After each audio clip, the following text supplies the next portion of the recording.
I'm doing this video on a request by I don't know if he's a subscriber, but in the comments. He asked me if I would do a update on the FlexAir 20-gallon compressor. And he was asking if I was okay with it, if I liked it. Here we go. So this is the one in question.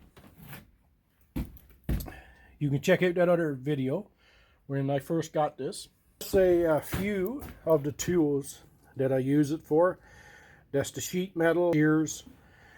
This is a smaller impact.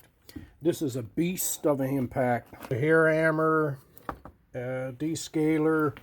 I have a air ratchet, spray gun, paint guns, undercoating gun, sandblasting. A small sandblasting kit. It runs the tools I need except my sander, my air sander. So am I happy with the compressor? Yes, I am. In the summer, I use it a lot, and I use it hard. The little breather exit for the oil.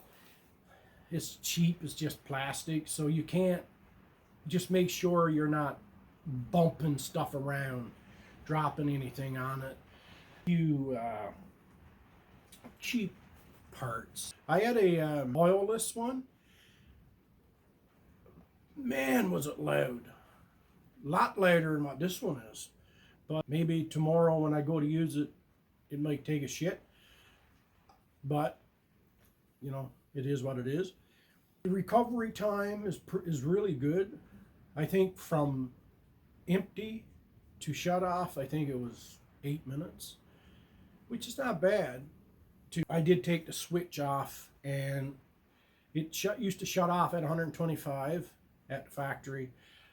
I got it to 135, around there. It's really hot. It don't kick off the purge valve.